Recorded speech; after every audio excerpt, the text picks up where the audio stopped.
Unhealthy air has been a major concern for the Bay Area for really the last 3 weeks. So, due to popular demand, I'm doing a special wildfire and Bay Area air quality report. Now, the first thing we'll look at is the satellite imagery here, where you can see a thick layer of smoke over basically the entire Central Valley working its way into the Bay Area. The majority of this smoke is coming from the Castle Fire and the Creek Fire just southeast of us. So in this video, we're going to be talking about those fires because in order to forecast the smoke, we have to forecast the fires. The first thing we'll do though is look at the map of air quality, and you can see the air is still unhealthy throughout the entire Bay Area throughout all day today. The good news is that air quality should be improving throughout the day tomorrow, and I believe for the rest of the week. Now the major reason for that improvement in air quality is due to the changing weather system that we have in place over the next few days. There's this large low pressure system just off the coast that's going to be moving through and really hitting California sometime Thursday night. Now what that's doing is really bringing some strong winds from the ocean. That helps Bay Area air quality because that's pushing some of the smoke away from our region. Now, the double-edged sword is as those stronger winds come in, that's going to lead to some rapid fire spread, which will create more smoke. So while the winds will push the smoke out, it's also creating more smoke in the first place. Now, the other thing that these winds will do and this low pressure system will do is once it hits on Thursday, it will actually be bringing in some colder temperatures and some higher humidities that will help to reduce the fire behavior. So that's really what's in store for the next few days, and it helps to forecast these fires to really get an idea of what the Bay Area air is going to look like.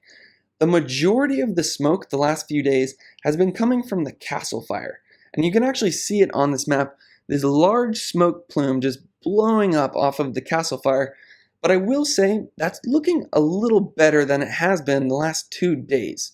So you can see that smoke spreading throughout the valley into the Bay Area. And I would say that when it comes to this fire, the fire growth has been reduced in the last 24 hours, and it will hopefully reduce in the next couple days. So when it comes to the Castle Fire or the Sequoia Complex, it is now up to 107,000 acres, and it is at 12% containment.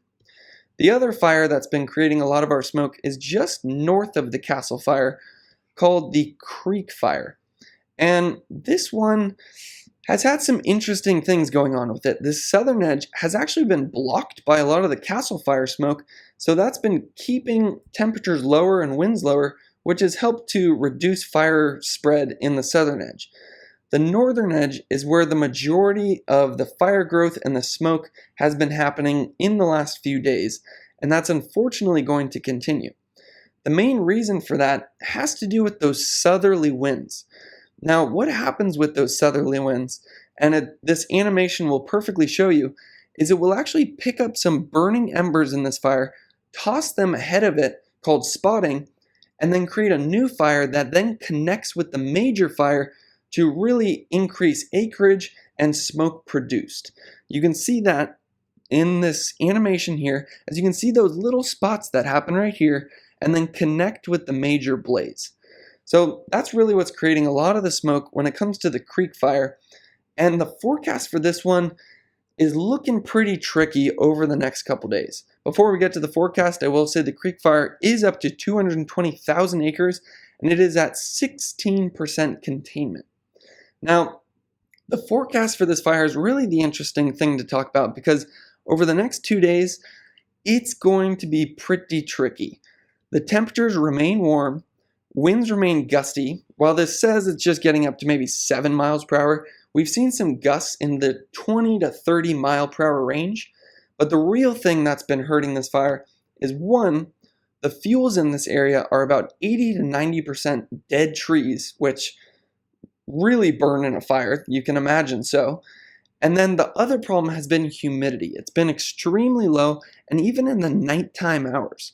This is typically when firefighters can get a handle over a blaze as the air gets more moist and then the fire behavior calms down. But for the Creek Fire, it's been staying low throughout the night, and that's really led to some of that rapid fire spread that we've been seeing, especially on this northern edge. Now, the good news when it comes to this forecast is once that cold front comes in and these winds from the ocean bring in some cooler temperatures and some more humid air, we're going to see those temperatures really come down, maybe even into the 70s, something we haven't seen for a while. And that humid air is going to help to reduce the fire spread. So when it comes to the overall Bay Area air quality forecast, I would say today is the worst we're going to see it for the rest of the week. And then by the time we get into the weekend, we're going to see some significant improvement as fire behavior calms down, and then increase in winds pushes the smoke that is over the Bay Area out of the region. So for updates on all the forecasts for all the different fires going on all around California, you can check out my channel Holt Hanley Weather on YouTube, and thanks for watching.